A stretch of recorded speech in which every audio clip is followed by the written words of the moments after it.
Kibali huwa kina attract sio tu marafiki, bali kibali huwa pia kina attract vita. Ili uweze kujua uko na kibali kikubwa, ujue kwamba vita vyako navyo havitakuwa vidogo, kwa sababu kibali kikubwa unainuliwa mahali pakubwa. Na kwa sababu unainuliwa mahali pakubwa, vita vyako havitakuwa vidogo, vitakuwa vikubwa. Na kwa sababu vitakuwa vikubwa, pia unahitajika ujitayarishe na moyo mkubwa. Kwa sababu kama utajitayarisha na moyo mkubwa, na Mungu tayari amekuwekea kibali kikubwa, hautaweza kukifikia, kwa sababu ya mapito makubwa yanahitaji moyo mkubwa. Kwa hivyo asubuhi ya leo ninapotaka kuongea, naongea na wanadamu wote mlioko hapa, mweze kuelewa safari ya maisha yenu haifanani. Kila mmoja ako na design yake. Tumeokoka, tumeitwa katika wokovu, lakini barabara yako unayoipitia haifanani na ya ndugu yako. So don't compare yourself to anyone, because you have a unique way ambaye Mungu anakupelekea ili uweze kusolve maswali fulani ambaye atakayekutana na wewe njiani, na baada ya kuyasuluhisha yale maswali, kuna watu wanangojea wewe kuwa mwalimu wao, wanangojea uweze kuwa lecturer wao, wanangojea wewe uweze kuwa advisor wao. So before you become an advisor to many, you must be prepared by answering many questions that need to be answered, because many will ask such questions in life. Kuna dunia, wanadamu walioko chini ya jua wanatafuta majawabu. Na kama wewe ni mwanadamu ambaye haujasukumwa katika maeneo ya kutafuta majawabu, you don't qualify to lead or to help men. Tumequalify kusaidia wanadamu kwa sababu tuko na majawabu ya wanadamu. Sisi tunaishi ni wanadamu, tuko katikati ya wanadamu, lakini tumebeba majawabu ambayo yanahitajika na wanadamu walio na maswali kwa maisha yao. Pesa ama mali haiji kwa mtu pasina mtu kuweza kuwa ni mtu wa kujibu maswali ya wanadamu ama kusuluhisha matatizo ya wanadamu. Kwa hivyo mtu akisema pesa imepotea mikononi mwake, ni ishara kwamba uwezo wa kusaidia watu umepungua kwake. The hand that giveth is the hand that receiveth. Mkono ambao unaotoa ndio mkono unafanya nini? Unaopokea.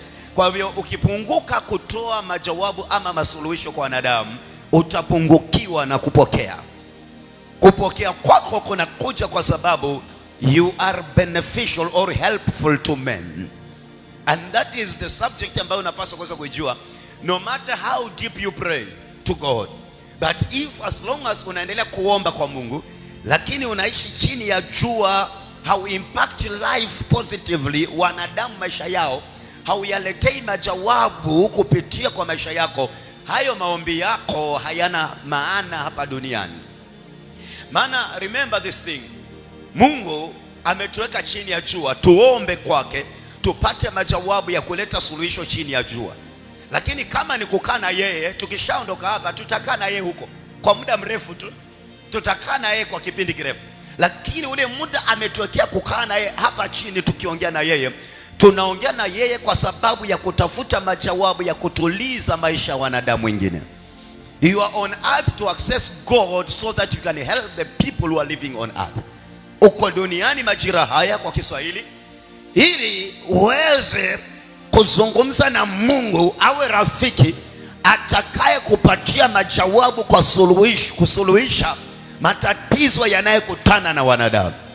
So you are coming here on earth, you are an answer to someone's life. Wewe ni jawabu kwa maisha ya mtu. Unaweza shindwa kuelewa, nataka unipate. Unaweza shindwa kuelewa, lakini nataka nikuambie, Mungu alipokuleta, alikuleta akijua utajitambua kuweza kuwa jawabu kwa watu ambao uliwekwa kuwa jawabu kwao. You are an answer to someone's life. You are an answer to someone's life. Sasa ili ilo jawabu uweze kuwa kwa huyo mtu, lazima uweze kujitambua ya kwamba kwa huyu mtu nimeitwa niweze kumsaidia na hii. So when you avoid people, you avoid becoming an answer to their lives. Na kama wewe si jawabu kwa watu, then hauna faida hata kwa maisha yako mwenyewe. Dunia imeumbwa katika design ya kwamba hakuna mwanadamu anaweza kufaidi kama hasaidi mwanadamu mwingine. hata nchi yenyewe zimeumbwa. Uchumi wa nchi unakuwa bora wakati hiyo nchi iko na vitu za thamani inazo supply kwa nchi zingine. Kama nyinyi ni consumers na si producers, uchumi wenu unakuwa chini. You must be a producer for your economy to grow. If you keep on consuming, you can never grow your life, because the system of life is like that. So Mungu anapokuja kwetu, alikuja sio sisi tuweze tu kuwa consumers, bali producers of help to men, producers of power. Ndio maana akasema Roho atakuja juu yenu, na akishakuja juu yenu atawapatia uwezo na nguvu, na hizo nguvu atakazowapatia mtapata vipawa. Wengine mtakuwa na hekima, mtakuwa na word of knowledge, wengine mtakuwa na prophetic words kueleza watu juu ya mambo yao. Yani hizo zote ni matunda yanayotokana na your encounter with heaven. Tunapokutanishwa na mbingu, tumekutanishwa si tusiwe beggars, lakini tuwe watu walio na thamani ya kubadilisha maisha ya wanadamu wengine. Hiyo ikuingie.